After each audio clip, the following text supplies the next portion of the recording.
everybody, good morning. Happy Friday. We have conquered and made another week. You can't barely see me.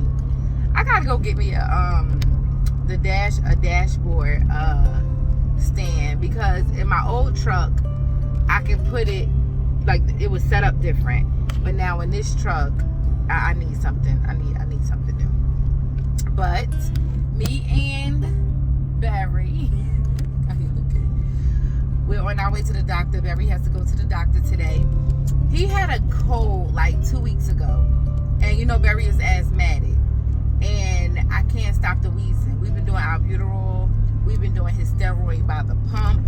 We've been doing the albuterol pump. We've been doing nebulizer. I can't stop the wheezing, and it's been like now a minute. It's been after he had the cold. He wasn't wheezing at first. It was a cough, and now he wheezing. So we're going to the doctor. He probably needs a steroid by mouth. Has anybody heard of the method where they hammer the nail in a tree or something like that over the kid's head, and it stops the asthma or something? I don't know. When they grow past the nail or something like that, that gets rid of the asthma. It's an old wives' tale, but a lot of the older people in my family believed it, and they say that it works and all of this and that. I was also an asthmatic. I was also a premature baby, as Barry was, born at 30 weeks. Most of you who watch us would know that if y'all watch my video. But Barry was born at 30 weeks due to a complete placental abruption. So yes, Barry came into this world on some, and he's still on some. Barry keep us going. Why I look so fat to me? Like I look a little chubby. I did gain some, y'all.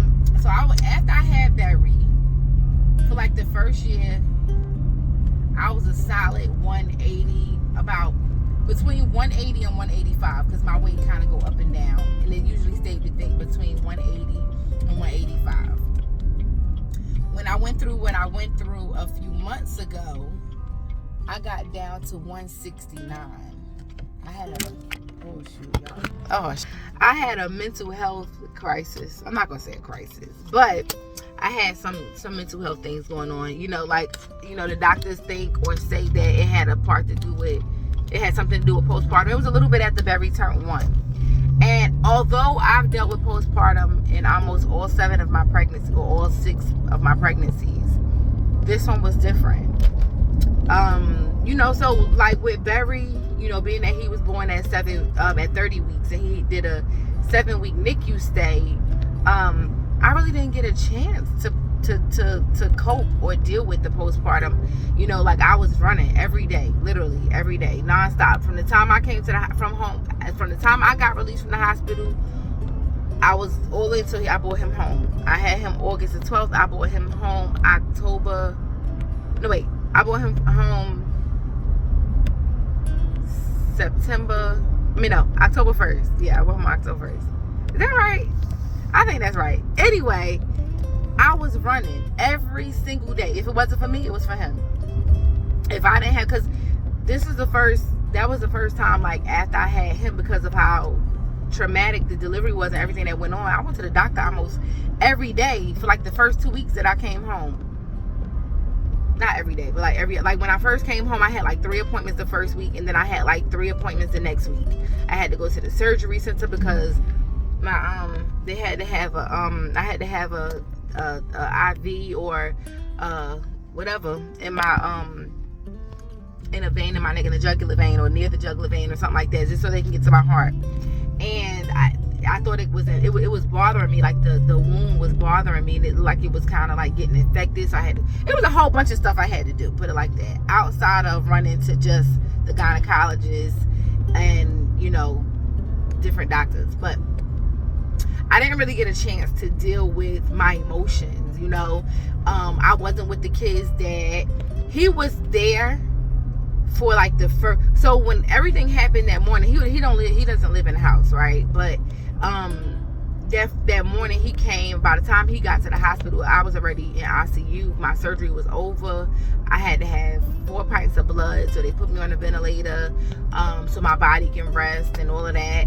And then the baby, he had to come and make the decisions for the baby. The baby had to be moved to a different hospital, the next town, or 2 or 3 or whatever over. It was in Georgia. We live in South Carolina, and he had to go to Georgia to the Children's Hospital, to the NICU there.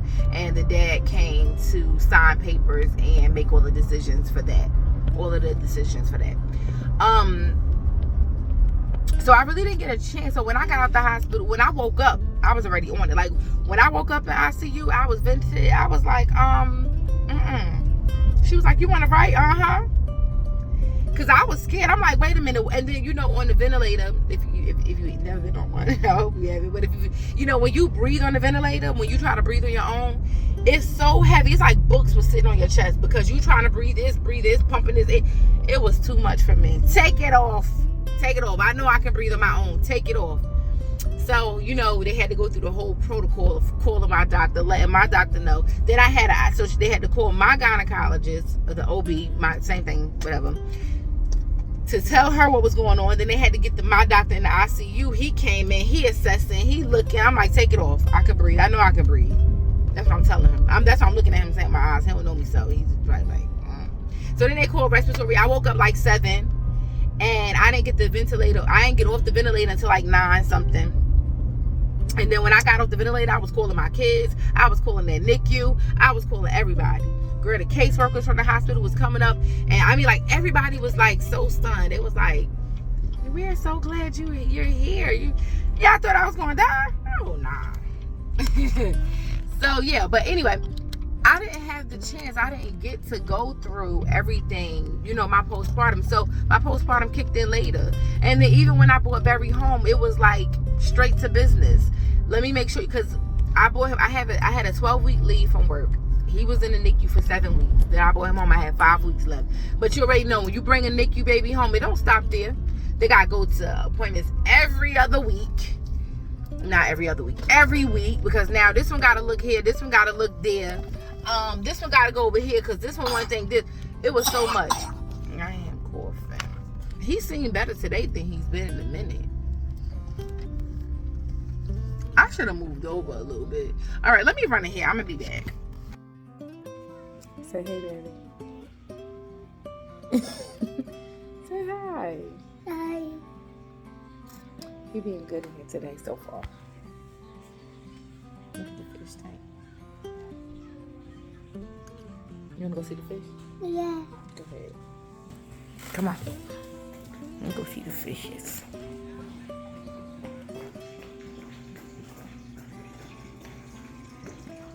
Oh, look at Nemo and Dory and them.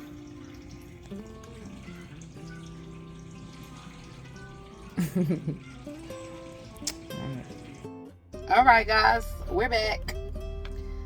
How did your appointment go? How was your appointment? Huh?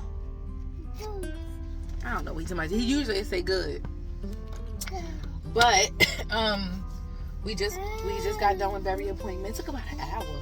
And that's kind of long a little bit, because usually they have us in and out. But it is a little crowded.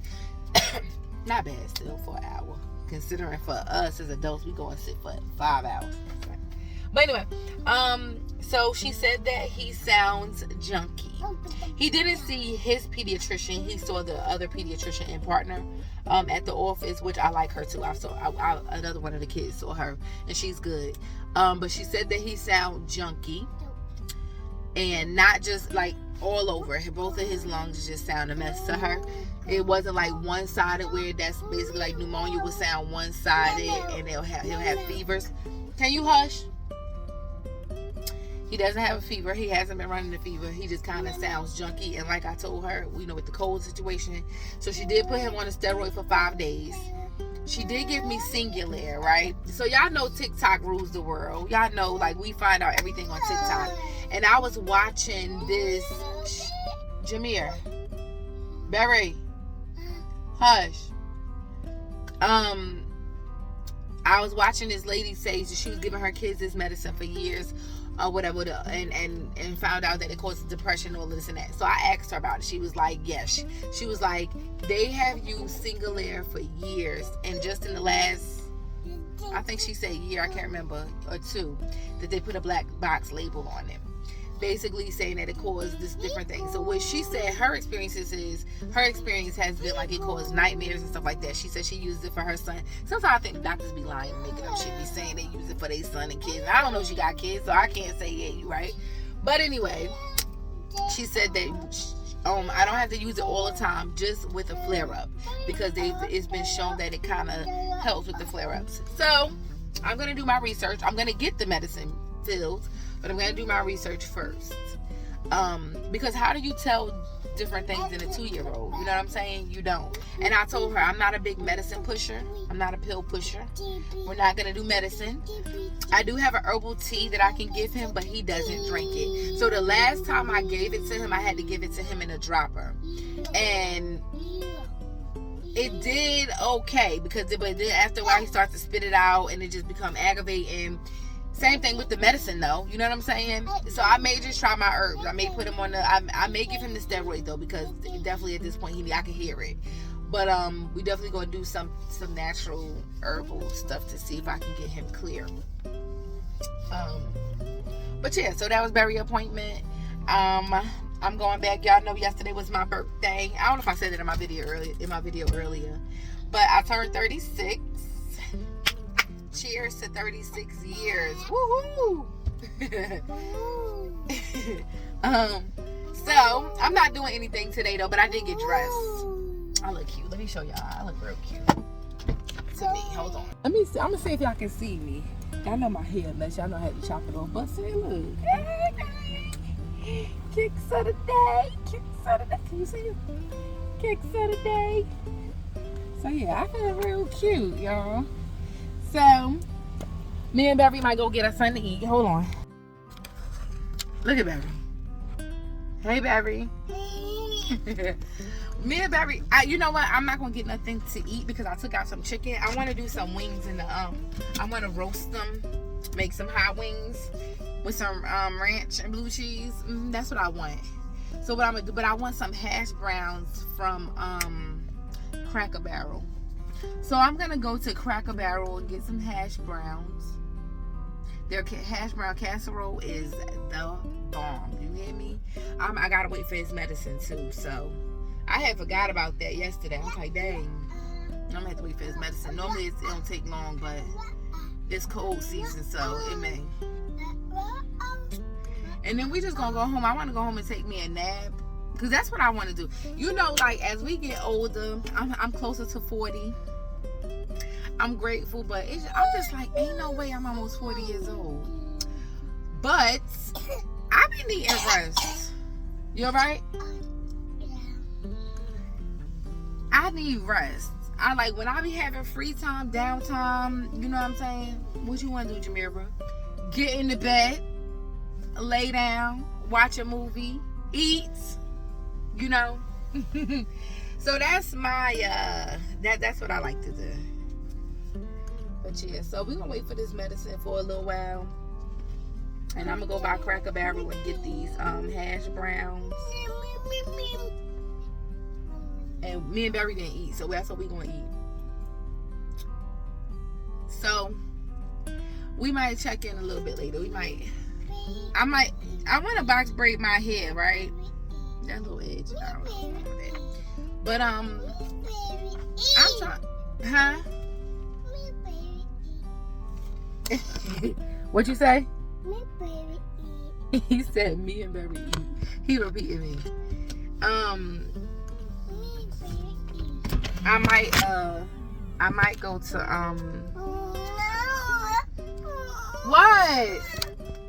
What? Now he about to act up. What's wrong? Oh.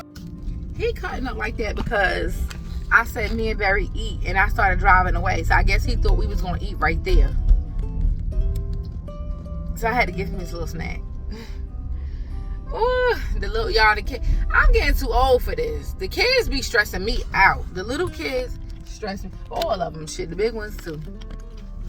You know, when you planning, like I planned to have all of my kids. I wanted a big family, but what I didn't plan to do it by myself. Number one, but I also didn't think about, like, you know, just like how all the different personalities mesh, and how it's gonna be this one, that one, this one this week, that one this week, then over here this, you know, 7 people I'm responsible for 7 people plus me. I'm responsible for 8 people. That's tough. That's a tough job. I mean, I'm doing it and I enjoy doing it, but sometimes it is a little stressful and it's a little overwhelming. And that's why I had to just take back time for myself. I thank God because I have the older kids, like my daughter will be 18, my son will be 17, and they help with them. Like, I mean, you know, people who sit back and they talk about, oh, you have kids and then the older kids raise them. No, the older kids help with them. We helped with our siblings, and I grew up in the house by myself. I was raised, y'all know that story. I say that in almost every damn video. I was raised by my paternal grandparents. So I grew up by myself, right? I didn't grow up in the house with none of my siblings, but I did help take care of them. You know what I'm saying? So, like, that's almost like, okay, the older siblings, almost like that's what you're going to do, you know? My daughter also has a job. She's like a nanny, a weekend nanny for a family. In our neighborhood, she keeps those children. It's 2 of them. So she does that too to make her little money.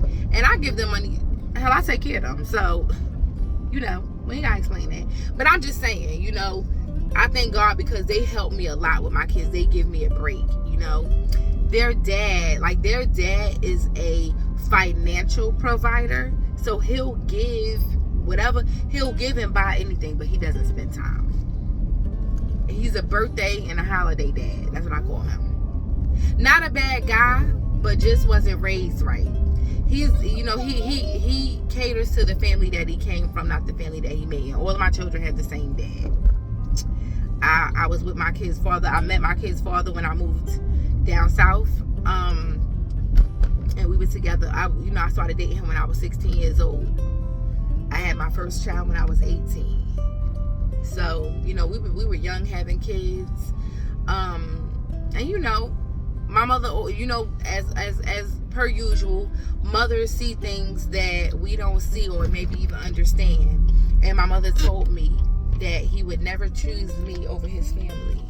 And almost 20 years later, my mother is gone, resting in her grave. And almost 20 years later, she was right.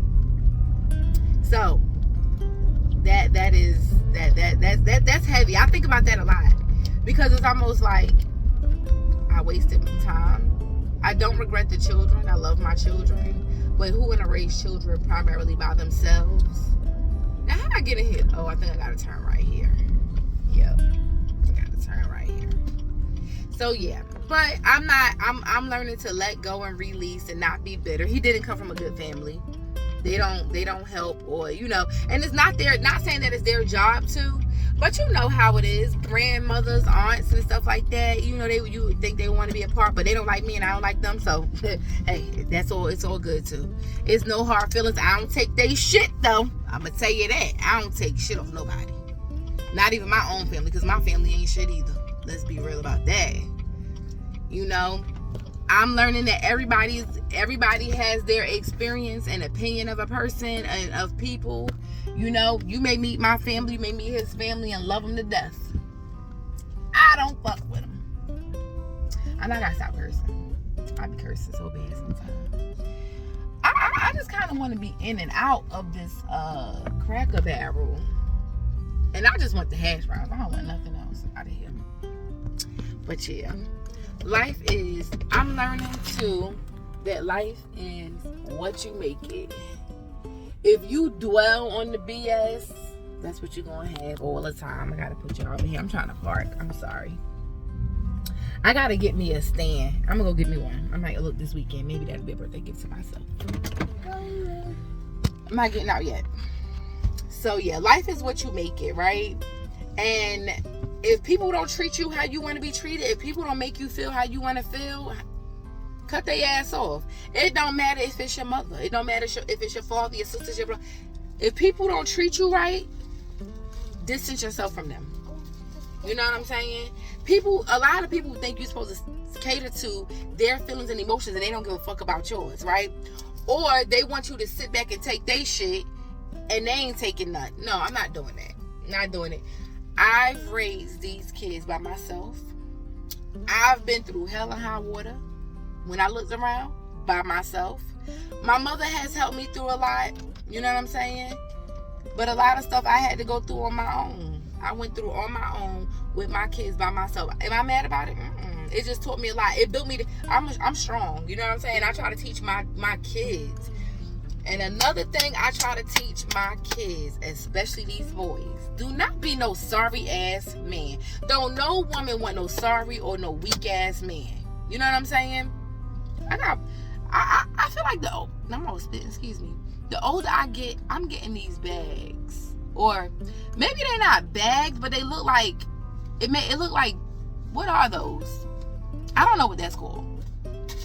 But anyway, y'all, I'm not going to hold y'all. I'm about to go so I can get this medicine and I can get home. It's only 9:43. Praise God. But I'm get these hash browns, get this boy medicine, and I'm gonna go home and take me a nap, and I'm gonna go pick my kids up from school, and they're gonna be so happy to see my truck pick them up. They love when I pick them up. I don't know what it is about mommy picking them up, because they are pick them up every day, but it's just nothing like their mother. I don't know. I thought she looked familiar. I was gonna speak if it was the person I thought it was, but it's not. But anyway, yes. I'm off today too because I took this day. We get a floating holiday at work, and I always use my floating holiday every year for my birthday. But because my birthday fell on a Thursday, I just used it for Friday. So I'm off Friday, Saturday, and Sunday. So I'm gonna enjoy this time. I was going out tomorrow, but then I was so sad. I was down like emotionally the last 2 days. I really miss my father, right? Every time I say that, my eyes start watering and I'll be wanting to cry and shit. And I don't want to cry today. I got my eyeliner on, my lipstick on, but I really miss him. I really miss that guy. And so I was just a little down about that. And I'm just trying. Barry back there acting crazy. I'm trying to fight these tears, y'all. But, you know, Barry, I mean, I didn't mean to say Barry, but, you know, it's just a battle. Barry, please. So, yeah. So I told the girl that I was going to chill with, go out with to eat. I was like, y'all, I think I want to cancel my birthday. And I really just don't know. I mean, I'm just sad about a lot of things. And then my hair, I was really sad about that. I think I ain't show it to y'all yet, but let me show y'all this video. See, I had to shave it. I got the band because I got the headband on, but I had to do an undercut. And guess who did it, y'all? My son. Ja did it. And so he's about to go back to the career center. So let me tell y'all how God bless us. Y'all, this video belong. But my son got into some stuff last year, following behind somebody. My oldest son, he's about to be 17 in November. He is the sweetest, most laid back kid that I have, right? He is real cool. He go with anything. He don't trip about a lot of stuff. He real funny. And you know, we reconnected. Me and my oldest kids are really connected because we've been through the fire together, okay? My third one been with us too, but it's been really me and them oldest two. And so, you know how it is when you grow up with them. I was 18 and 19 having them. Yo, they've been through some shit with me. So I'm connected to them a little different than I am the other ones. And the third one came along. He went through some shit too, but I was growing. Like, you know, I bought my house when I was 21. That was before I had my third kid, you know, my first house. And I went through Habitat for Humanity, all this beautiful program. If it's in your neighborhood, your area, definitely look into it.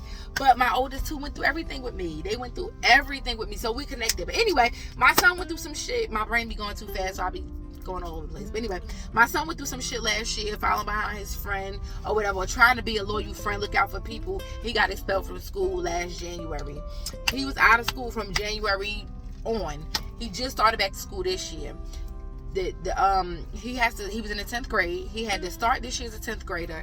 By the end of the year, he will be an 11th grader. He has to do one summer course next summer to get one credit to be a senior and graduate on time. I looked at his grades yesterday. His grades are pretty good. He has a he has a low grade. He had a D in history, and he got 2 zeros.